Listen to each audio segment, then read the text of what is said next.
Bonjour à tous, donc voilà une vidéo pour bien réviser pour les quatrièmes toutes les notions que nous avons abordées tout au long du distanciel.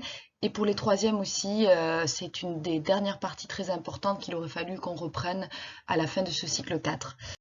Donc il s'agit de la chimie et tout ce qui va concerner les atomes, les molécules, leurs symboles, leurs modèles. Première question que je peux vous poser, vous allez réfléchir à la question suivante. Je vous propose 9 manières de représenter des atomes ou des molécules. Parmi toutes ces modèles, est-ce que vous pouvez me dire lesquels correspondent à des atomes? Bien entendu, les autres seront du coup des molécules. Alors, soit vous avez oublié la distinction entre les deux, et bien regardez, vous voyez qu'il y a quand même deux catégories qui se distinguent bien parmi ces modèles moléculaires représentés. Et sinon, faites appel à vos souvenirs. Donc en fait, les éléments à choisir, c'était ceux-là. Donc quel point commun ont tous ces atomes que je viens de vous indiquer? C'est qu'ils sont tout seuls. Un atome, en fait, c'est le constituant d'une molécule. Une molécule est faite d'à partir un ou plusieurs atomes. Donc voilà pour cette définition-là. Pour que ça soit peut-être un peu plus visuel, je vous remontre une molécule un peu plus complexe. Donc là, la totalité, c'est une molécule. Mais par contre, chaque petite bille associée qui va créer cette molécule est appelée un atome. Et on va voir qu'il y a des atomes de plusieurs sortes. Deuxième question, je vous demande de réfléchir. Donc là aussi, vous avez votre papier, votre crayon. Essayez de me noter les symboles ou formules des atomes seulement, sachant que les autres seront du coup des molécules. C'est la même compétence, savoir distinguer atomes et molécules. Donc c'est parti. Prenez 5 secondes pour me noter sur votre brouillon quelles sont les formules ou symboles des atomes. Les réponses étaient les suivantes. Donc pourquoi Cu, S et Cl? Même définition, un atome c'est tout seul, alors que les molécules sont plusieurs. Donc on comprend facilement que NH3 est un assemblage de plusieurs atomes. O2 aussi, il y aura 2 atomes d'oxygène, donc molécule. N2, le 2 va indiquer qu'il y aura 2 azotes. Donc pareil, une molécule. S, quant à lui, est tout seul, c'est donc l'atome de soufre. Cu et Cl, peut-être vous êtes trompé parce qu'on aurait pu croire que c'était l'atome de carbone associé à un autre atome de U et créant ainsi une molécule. En réalité, dès lors que j'ai une majuscule sur un symbole suivi d'une petite lettre qui elle est en minuscule, alors je n'ai pas une molécule associée de 2 atomes, mais j'ai simplement un atome. Par exemple ici l'atome d'argent. Bien évidemment, puisqu'il y a plus d'une centaine d'atomes et qu'il n'y a que 26 lettres de l'alphabet, donc il faut bien communiquer certaines lettres pour former les nouveaux atomes. Donc c'était le cas du chlore dans votre exemple. Le C c'est une majuscule, le L une minuscule, donc c'était bien l'atome de chlore et non pas une molécule de C plus L. Voilà donc la totalité des atomes, on les représente sur le tableau qu'on appelle le tableau de Mendeleïev. Comme je vous l'ai dit, il y en a une centaine. Heureusement pour vous, il n'y en a que 4 qui sont vraiment à connaître et qui vont permettre de créer une multitude de molécules. Il vous faut les connaître, donc on va les revoir ensemble. Prenez des notes si vous n'avez pas déjà imprimé cette petite fiche, ça sera utile pour répondre aux questions que nous verrons plus tard. Donc le premier, c'est l'atome d'hydrogène qui aura pour symbole H et sa couleur sera blanche. L'oxygène, quant à lui, sera, alors ça c'est juste par convention, on va lui donner la couleur rouge. Donc la petite bille ici, vous pouvez la colorier en rouge et aura pour symbole O. Et enfin, un atome qui est tout noir, vous pouvez réfléchir, on l'a déjà vu, ça serait l'atome de carbone, de symbole C. Voilà. Et un dernier, en effet, oui, je vous ai mis en bleu, ça, il va s'agir de l'azote, de symbole grand N. Donc ça, vous l'avez dans un coin, ça va être utile pour répondre à toutes les questions que je vais vous présenter maintenant. Donc je reviens sur la définition qu'on a vue jusqu'à présent. Là, nous avons 2 atomes séparés. Si par aventure, ils pouvaient créer une liaison entre eux, on aurait 2 atomes séparés, mais une molécule. On en vient à plusieurs questions. Donc pareil, vous avez votre stylo, votre fiche de brouillon. Essayez de réfléchir aux deux. De quelle manière on va pouvoir le représenter? Réponse 1, réponse 2 ou réponse, pardon, j'ai mis un peu de feutre, ou réponse 3. Donc essayez de me dire quelle va être la représentation correcte. Donc O2, la réponse correcte, c'était la première. Donc O2, c'est une seule molécule contenant 2 atomes d'oxygène liés entre eux. Maintenant, 3S, qu'est-ce que c'est et de quelle manière on va le représenter? Pareil, je vous laisse réfléchir, prenez 5 secondes, notez sur votre brouillon 1, 2 ou 3 et voyons ensemble la réponse. C'est la troisième manière, la manière pour représenter 3S. Si je vous demande de me préciser que veut dire 3S, vous devez me dire ça représente 3 atomes de soufre séparés. Donc là, on voit bien la différence avec tout à l'heure où c'était collé, le petit chiffre était un indice après et voulait dire que c'était une seule molécule, tandis que là, le 3, il est très gros, il est mis devant, ça veut dire que tout ce qui suit le 3 va être présent plusieurs fois, en l'occurrence ici, l'atome de carbone S. Allez, on va travailler certaines compétences. Premièrement, bien comprendre, même si on vient de le voir, le petit chiffre qu'on met parfois derrière le symbole d'un atome, qu'est-ce qu'il veut dire? Par exemple, dans C2H6, que veut dire le petit 2 qui est mis en indice? Je vous laisse réfléchir, 3 possibilités, qu'il y a 2 atomes d'hydrogène, 2 atomes de carbone, ou alors que c'est 2 molécules de C2H6. La réponse à choisir et à sélectionner était, vous allez voir la suivante, puisque le 2, il veut dire simplement que ce qui le précède sera présent 2 fois, donc en l'occurrence ici l'atome de carbone sera présent 2 fois. Voilà ce que veut dire, et veillez bien à le noter en indice, le petit chiffre qui est noté juste après l'atome, pour dire qu'il est impliqué plusieurs fois dans une molécule. Compétence suivante. Est-ce qu'à partir d'une formule ou d'un modèle, vous arrivez à passer de l'un à l'autre? Modèle, je reprécise, hein, c'est le dessin. Formule, c'est la manière dont on écrit avec les symboles. Donc là, je vous donne un modèle moléculaire. Essayez de me dire si c'est réponse A, B, C ou D qui va définir ce modèle moléculaire-là. Vous pouvez mettre la vidéo sur pause pour prendre le temps de réfléchir. On va voir ensemble la réponse. Donc ici, on voit qu'il y a une seule boule rouge. Le rouge, vous le connaissez maintenant par cœur, c'est l'atome d'oxygène. Donc j'aurai un O forcément dans ma formule.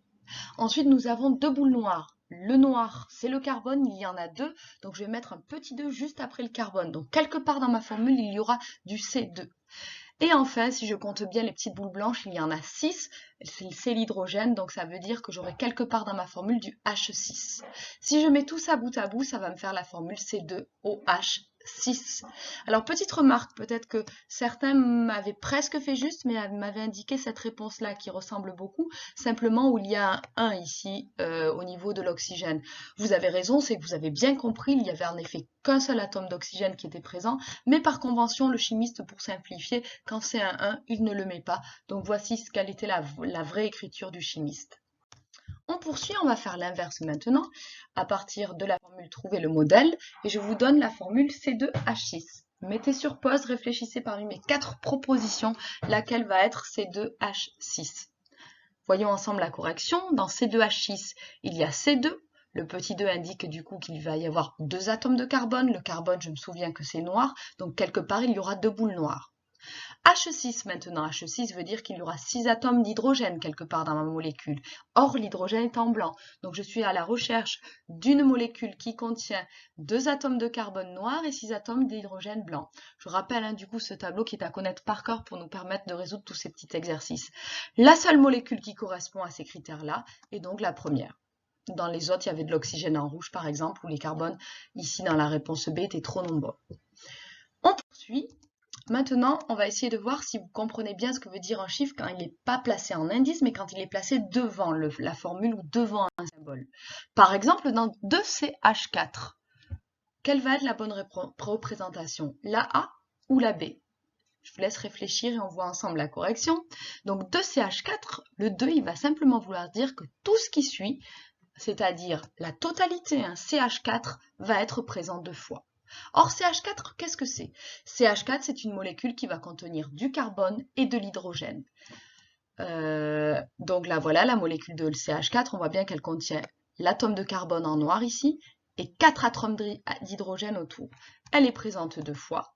Donc CH4 et CH4, c'est ce que j'appelle 2CH4. C'était la bonne représentation.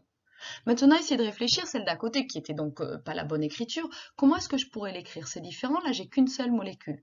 Je vous laisse sur votre brouillon me noter la formule du modèle moléculaire numéro B. Donc le modèle moléculaire B, si on regarde, il y a 2 boules noires, donc 2 atomes de carbone, il y aura du C2 quelque part, 4 boules blanches, donc 4 atomes d'hydrogène, ce qui me fait une molécule de C2H4. Voilà comment j'aurais écrit cette représentation moléculaire. Poursuivons. On va essayer maintenant de bien savoir compter le nombre d'atomes présents dans chaque molécule. Ça nous servira plus tard dans les transformations chimiques pour voir si une équation respecte bien le principe de la Lavoisier. Nous y reviendrons. Donc par exemple, le premier cas, C2H4O2. Essayez rapidement sur votre brouillon de me dire quelles sont les bonnes réponses. Est-ce qu'on a 10 atomes en tout ou 8? A-t-on 4 atomes d'oxygène ou alors 2? Essayez de me dire un petit peu, mettez sur pause, regardez les bonnes réponses, voyons ensemble la correction. Donc dans C2H4O2, eh bien le petit 2 ici présent, il veut dire que juste avant, le carbone va être présent 2 fois. Si j'ai 2 atomes de carbone, cette réponse était juste. Maintenant, ce petit 4 ici, juste après l'hydrogène, veut donc dire qu'il y aura 4 atomes d'hydrogène. Cette réponse ne peut pas être correcte. Enfin, le petit 2 derrière le O veut dire qu'il y a 2 atomes d'oxygène, donc cette réponse ne peut pas être correcte. Si je comptabilise maintenant la totalité de mes carbones, ça me fait 2 plus 4 plus 2 égale 8 atomes en tout, et voilà la bonne réponse. On va faire la même chose dans un cas un tout petit peu plus complexe. Donc cette fois-ci, c'est dans 5C3H8 que je vous demande de faire la comptabilité. Mettez sur pause la vidéo, essayez de réfléchir aux bonnes réponses. Voyons ensemble la correction. Donc dans 5C3H8, déjà, qu'est-ce que ça veut dire? Ça veut dire que C3H8 va être présent 5 fois. Donc la molécule C3H8 va être présente plusieurs fois, 5 fois. La dernière réponse était juste. Je vous la montre, cette molécule C3H8, la voilà. Donc si je devais le représenter, il faudrait que je la dessine 5 fois. Ça fait un mélange assez conséquent. Maintenant, comment compter chacun des atomes à partir de ça? Je veux savoir le nombre de carbone, par exemple. Le carbone, c'est la boule noire. Dans chacune des molécules, j'ai 3 atomes de carbone. Or, chaque molécule est présente 5 fois. Donc en multipliant 3 par 5, je vais avoir évidemment le nombre d'atomes de carbone. Ce qui me fait 15, c'était une des réponses à trouver. Même travail pour l'hydrogène. Alors soit je regarde sur mon modèle, soit je peux directement le lire ici. Il y a 8 hydrogènes par molécule. Or, les molécules sont présentes 5 fois, donc 5 fois 8 égale 40. Je vais avoir 40 atomes d'hydrogène en tout. Voilà les 3 réponses qu'il fallait sélectionner. Une dernière compétence maintenant. Donc cette dernière compétence, c'est savoir nommer un mélange. Alors déjà, qu'est-ce qu'un mélange? Je vais vous en montrer un. Voilà un mélange. Pourquoi c'est un mélange? Parce que dans cet encadré que vous voyez ici, il y a 2 types de molécules différentes. Dès lors que j'ai au moins 2 types de molécules ou d'atomes différents, je parle d'un mélange en chimie. C'est que j'ai mélangé 2 choses entre elles, qui n'ont pas forcément réagi ici, mais qui coexistent l'un à proximité de l'autre. Donc comment noter un mélange? Déjà, première chose, puisqu'il y a 2 choses, je vais devoir écrire la formule du premier, plus, qui veut dire et en chimie, la formule du deuxième. Donc trouvons ensemble la formule du premier.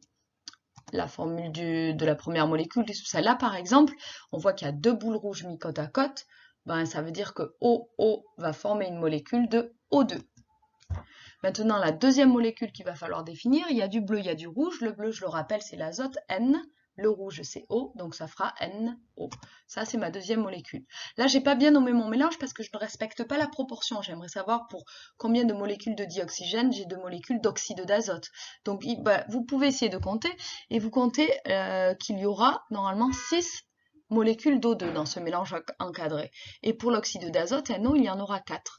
Donc, une des réponses que vous m'avez probablement données, tous, c'est 6O2 plus 4NO. C'est vrai, mais ce n'est pas la meilleure des réponses. Pourquoi? Parce qu'on s'en fiche un petit peu de savoir exactement dans mon dessin combien j'ai de molécules de chaque sorte. Peut-être si j'avais pris un volume un peu plus grand de ce mélange-là, j'en aurais eu beaucoup plus. Ce qui m'intéresse en revanche, c'est la proportion. Pour combien de dioxygène je vais avoir de dioxyde d'azote? Est-ce que c'est 1 pour 2, 3 pour 10? C'est vraiment ça qui intéresse le chimiste. Donc j'essaie de trouver la proportion la plus simple. Or, 6O2 plus 4NO, on peut simplifier le tout. Il suffit de diviser par 2 de part et d'autre, et je vais pouvoir trouver que finalement, plus simplement, ça revient à dire que pour 3 atomes de dioxygène, je vais avoir 2 atomes d'oxyde d'azote. Donc la meilleure des solutions était celle-là. Voilà comment on peut nommer un mélange en chimie. Chercher la proportion entre les 2 ou 3 ou 4, il peut y en avoir plusieurs, molécules qui coexistent ensemble. Donc nous avons terminé pour toutes ces révisions. Je vais vous poser ensuite, c'est juste pour retravailler un petit peu et s'exercer, quelques petites questions. Mais là on a terminé, on a balayé tout ce qu'il fallait savoir sur atomes et molécules. On peut simplement retravailler du coup sur cette petite question-là. Je vous montre un modèle, comment va-t-il s'écrire? C2O4 ou 2CO2? Eh bien, nous avons ici 2 choses séparées. Et ces choses séparées, on reconnaît ici avec au cœur du noir, c'est-à-dire du carbone, OO, du CO2, on a effectivement 2 molécules de CO2 ici. Maintenant, comment va-t-on écrire le mélange suivant? Donc, observez bien le modèle. comment je vais pouvoir le nommer? Ben moi, je visualise que j'ai deux molécules qui sont séparées, donc j'aurai deux quelque chose. Encore faut-il que j'arrive à nommer cette molécule. Cette molécule, je vois qu'elle est composée d'une boule rouge d'oxygène et de deux boules blanches H et H. C'est H2O. Donc on a ici deux H2O. La proposition de 2H2O n'était pas donnée puisque je rajoutais, en réalité, la question était plus complexe, je rajoutais ces deux boules noires côte à côte.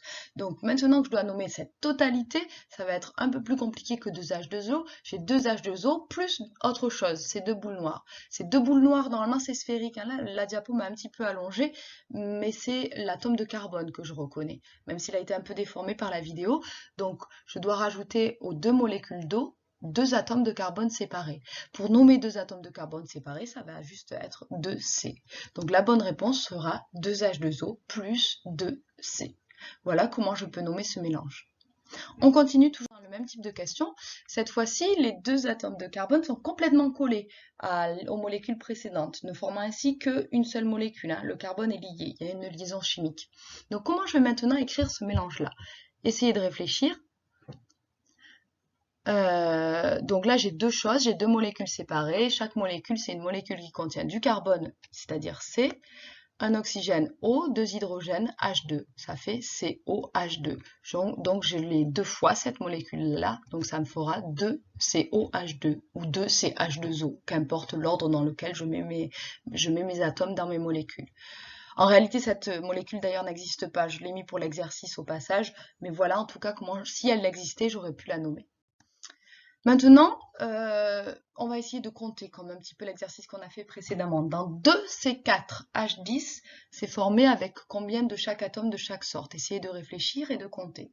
Dans 2C4H10. Eh bien, 2C4H10, ça veut dire que j'ai deux molécules de C4H10. Donc, si je dois compter le carbone, dans chacune des molécules, le carbone est présent 4 fois. Or, la molécule est là 2 fois, donc je fais 4 fois 2, ça me fera 8 carbones. Pareil pour l'hydrogène, chacune des molécules contient 10 hydrogènes. Elles sont deux molécules, 10 plus 10, ou 10 fois 2, égale 20 hydrogènes. La bonne réponse était donc la 2. Donc voilà les deux molécules de C4H10, elles sont ici. Donc la première qui contient les 4 carbones et la deuxième qui contient aussi les 4 carbones, donc ça ferait une totalité de 8 carbones. Même chose pour les hydrogènes. Dernière question maintenant, CO plus 4H2O. Combien il y a de carbone dans ce mélange-là? Combien il y a d'hydrogène et combien il y a d'oxygène? Je vous laisse mettre sur pause et essayer de réfléchir à cette question. Voyons ensemble la correction. Alors, je vais essayer de compter les nombres de carbone. Les carbones, ils ne sont présents que dans CO. Et dans CO, il n'y a qu'une seule fois le carbone. Donc, j'aurai qu'un seul carbone. Toutes les propositions jusqu'alors sont exactes. Je vais maintenant me pencher sur l'hydrogène. L'hydrogène, il n'est pas présent dans CO, en revanche, il est présent dans 4H2O. Combien d'hydrogènes sont présents dans 4H2O? H2O est une molécule d'eau où il y a deux hydrogènes, mais cette molécule étant présente 4 fois, 4 fois 2 égale 8, j'aurai donc 8 hydrogènes. Donc là, j'hésite entre la réponse 1 et la réponse 2 qui propose un carbone et 8 hydrogènes, les deux. Il me reste à compter l'oxygène pour départager. L'oxygène, il est à la fois présent dans CO et à la fois présent dans 4H2O, donc je vais devoir additionner les deux. Dans CO, il y en a un seul d'hydrogène. D'oxygène, pardon, CO, un seul oxygène. Dans 4H2O, dans H2O, il n'y a qu'un seul oxygène, sauf que comme la molécule est présente 4 fois, ça me fait 4 oxygènes plus le 1 du CO, ça me fait un total de 5 oxygènes. La bonne réponse était donc la première. Voyons tout ça en image. CO plus 4H2O, voilà comment on peut représenter ce mélange-là. Les 4 molécules d'eau et la molécule ici de monoxyde de carbone, CO, qui est au centre. Voilà, nous avons terminé pour tout ce qui est atomes et molécules avec ces petits exercices de révision. J'espère que ça a été clair pour vous et à une prochaine fois.